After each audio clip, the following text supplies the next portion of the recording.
Welcome back to my channel. So for today's video, magluluto tayo ng patatim.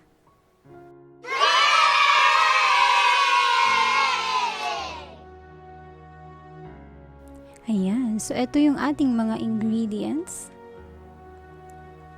1/2 kilo pata or pork hock,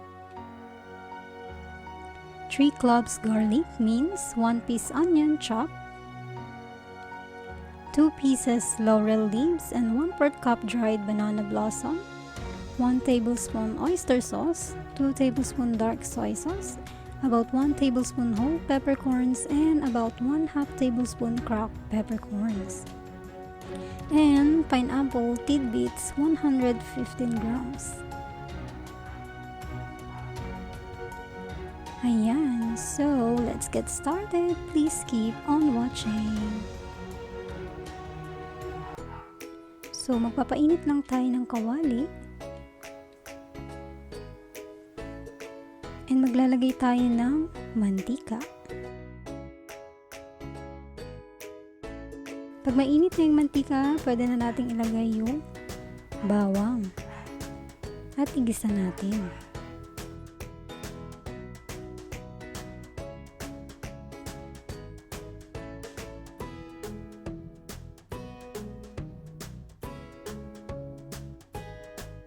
Ayan, so kung hindi naman masyadong mainit yung mantika, pwedeng unahing igisa yung bawang.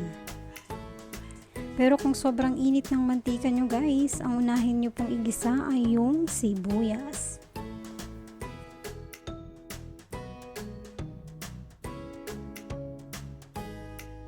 So gisa lang natin ito, mga 30 seconds to 1 minute.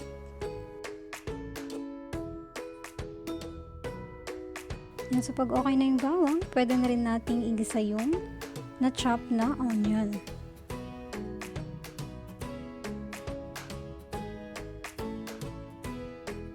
Ayan, so pag nagigisa ako guys, hindi ko siya minamadali. Ayan, minimake sure ko na nagigisa ng maayos yung sibuyas at bawang. Kailangan malambot na yung sibuyas.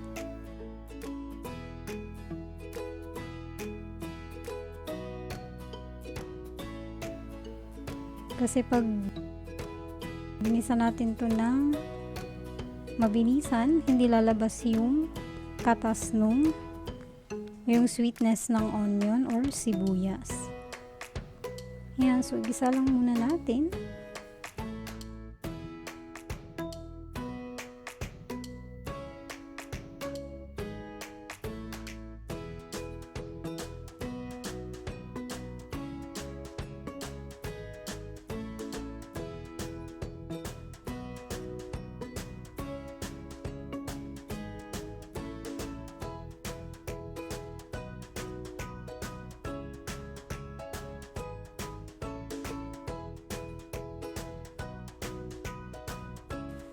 Ayan, so kapag malambot na yung sibuyas, pwede na rin nating ilagay yung pata or pork hock.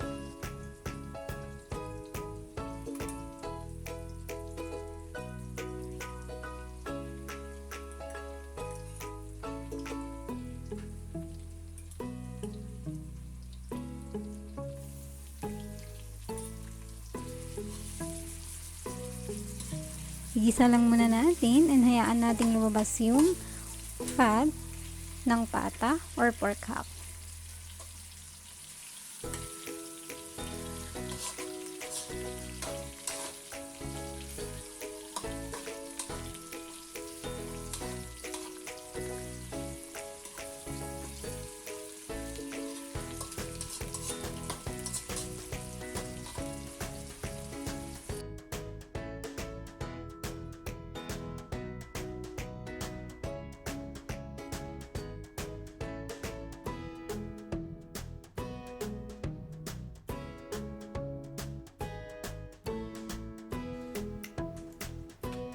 Ayan, so gisa lang muna natin yung pata hanggang sa lumabas yung taba nito.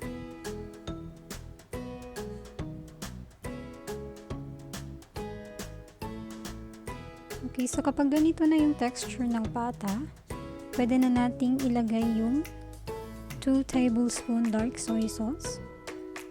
And kung mapapansin nyo po, ginilid ko muna yung nagisang bawang and sibuyas para hindi ito masunog. Ayan, so ihalo lang po natin, baliktarin, ihalo.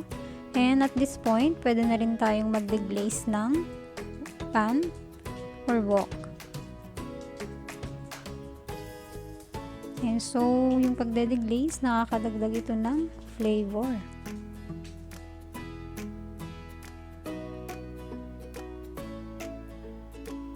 And so, baliktarin lang. Kapag na-deglaze na natin yung wok or pan, pwede na rin tayong maglagay ng 2 cups of water. So, I'm using 1/2 cup. Kaya 4 na.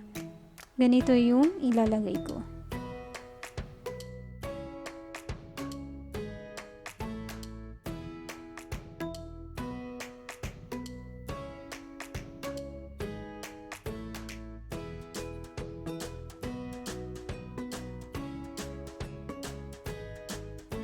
Yan, so pwede na rin natin ilagay yung ibang ingredients like 1 tablespoon whole peppercorns,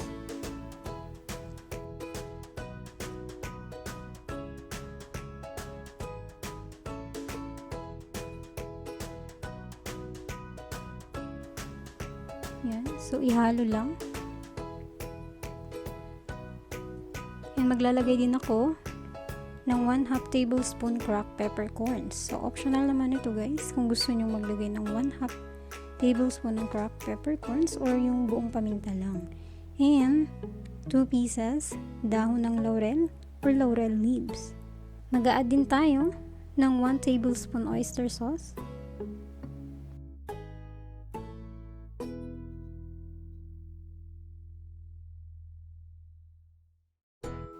And so, haluin lang po. And so, papakuluan lang natin ito guys. Slow cook and mahinang apoy lang. Pero kung pressure cooker, mas mabilis.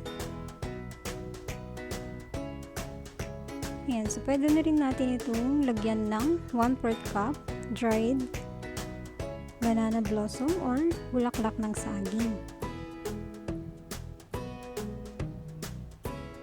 Yan, so takpan lang natin at simmer natin ng 1 hour.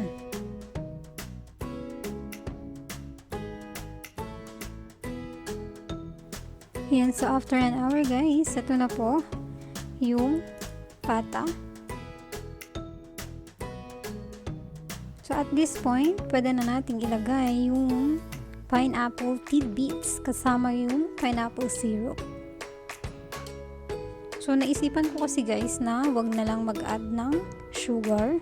So, instead of using sugar, ito yung gagamitin kong sugar. So, substitute sa asukal. So, yung pineapple kasi guys, meron siyang layer ng sweetness. So, lagay din natin yung pineapple tidbits.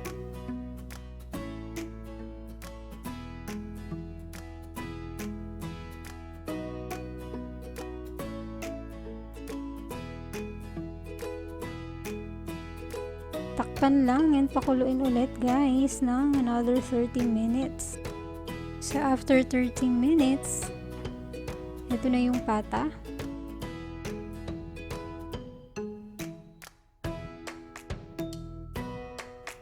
Yan, so pwede na natin i-check kung malambot na yung pata.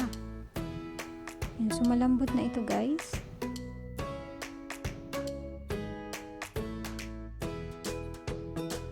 Pwede na rin natin itong tikman. Ayan, so pwede na tayong mag-adjust dito ng lasa. So check lang natin. So kung kulang pa ng lasa guys, pwede naman tayong mag-add ng asin.